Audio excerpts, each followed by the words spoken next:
You guys, because it's the quickest and easiest way I have found to tell our story.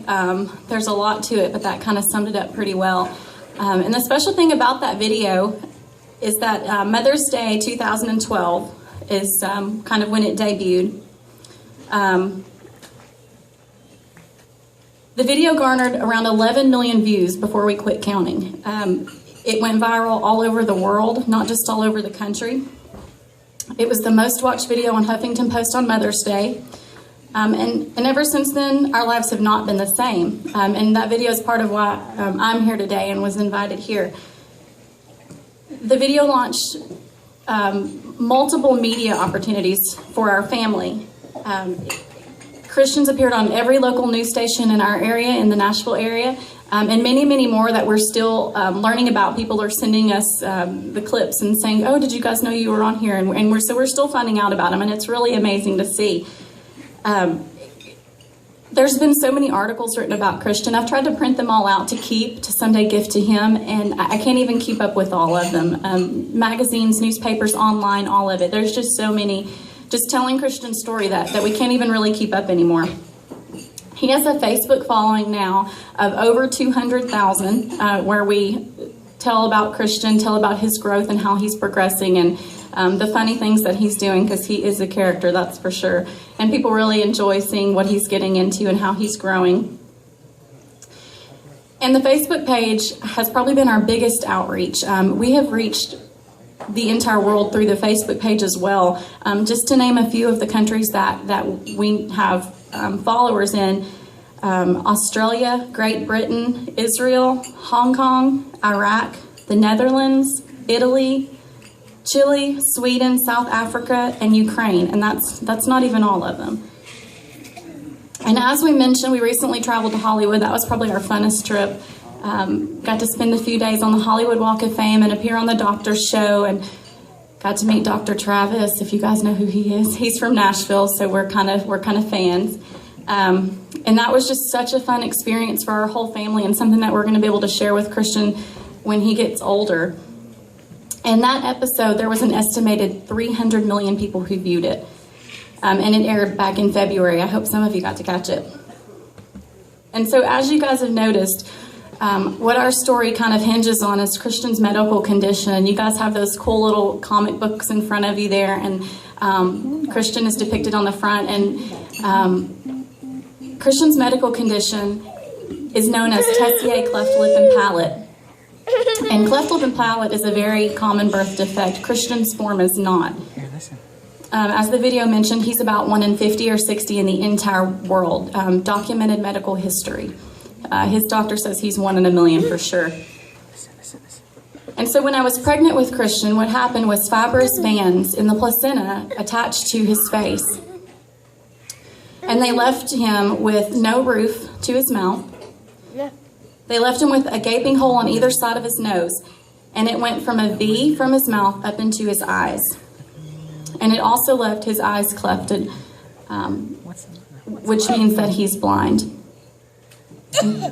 Christian's birth defect is a facial anomaly, and so he looks dramatically different than a lot of other people, and that's kind of where a lot of the attention comes from. Christian has a feeding tube where he receives all of his nutrition because of missing the roof of his mouth. It's just hard for him to eat.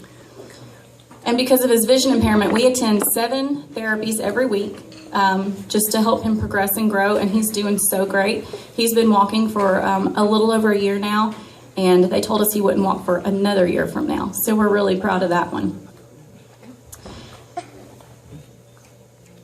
Christian is currently in the process of staged palate repair, and he will have multiple surgeries throughout his childhood and hopefully ending by his teenage years. So far he's had 5 to reconstruct his palate. The last one was on his hard palate, and this next month, it's jumping up on us, this next month Christian will be having his soft palate repaired, and then hopefully he'll be able to start enjoying food like his mom.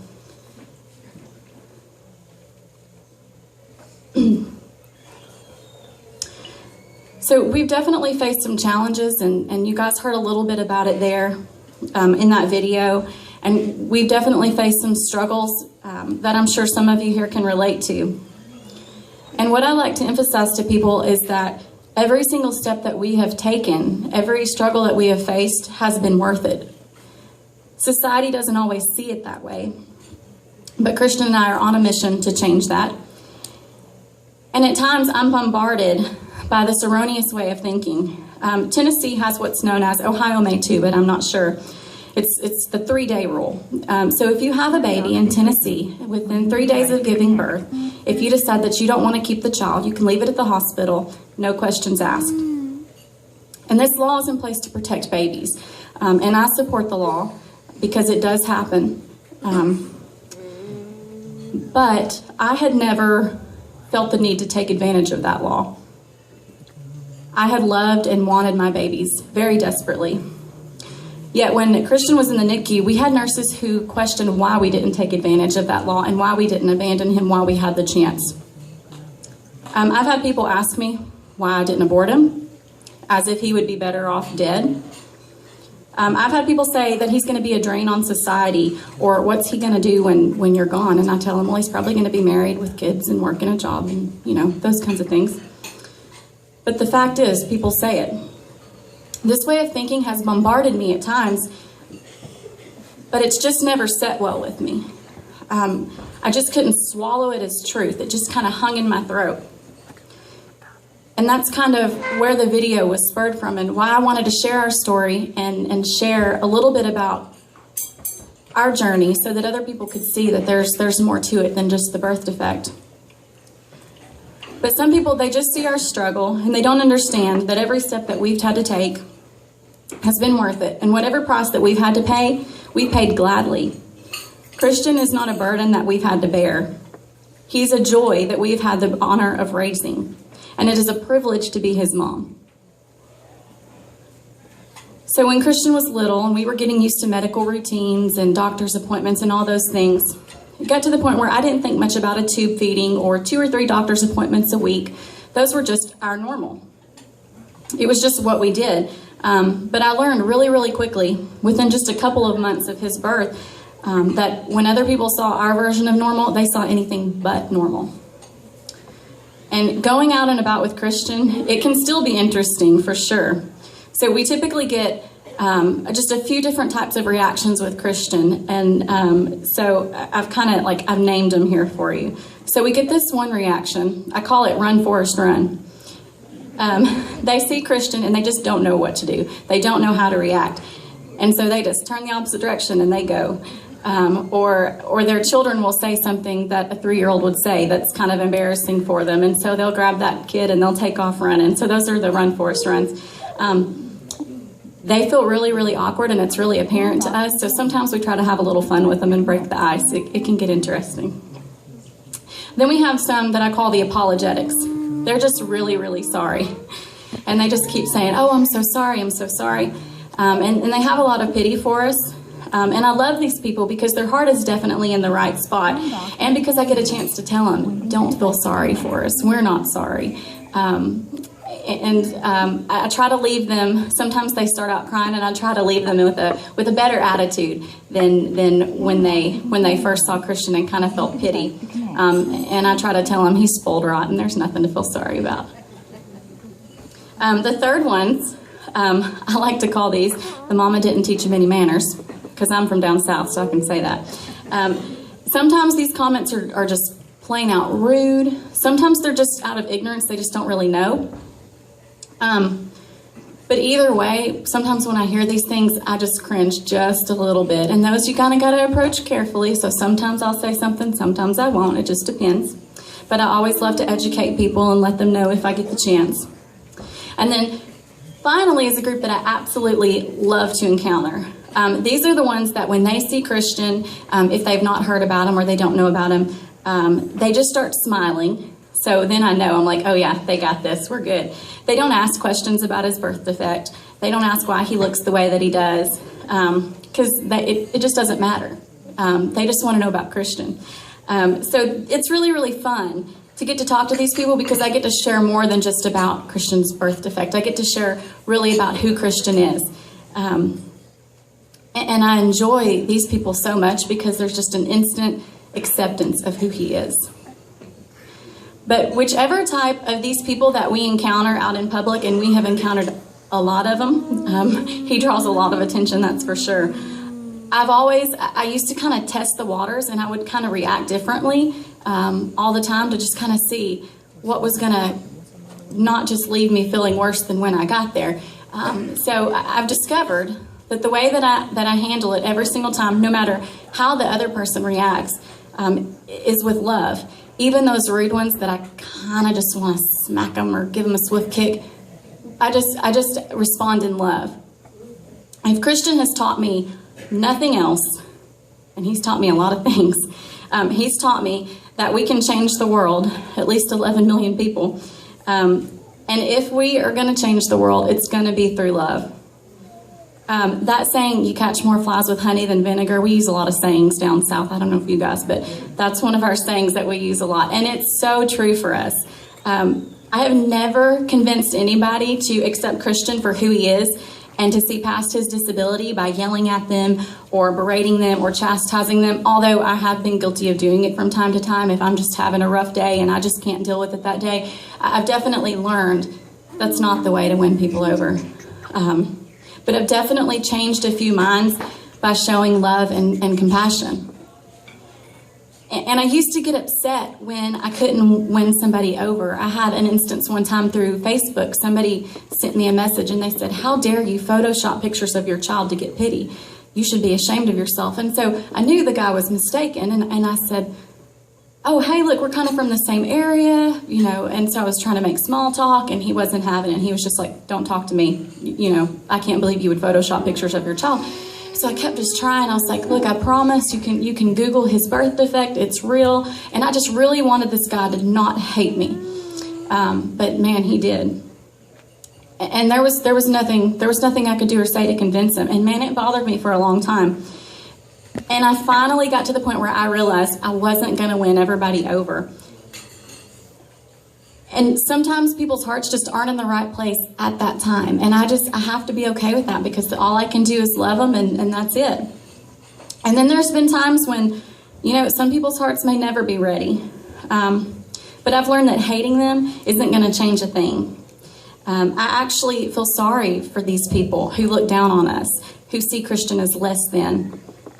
To think that they stand to miss out on what we know about Christian and about the differently abled community, it's to be pitied. And so I've come to realize also that what somebody says about Christian, no matter how hurtful, no matter how ugly, it doesn't change the truth about Christian.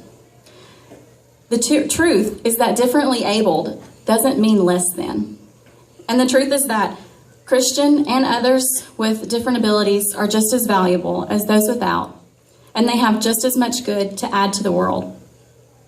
And the truth is that normal is just a setting on the dryer,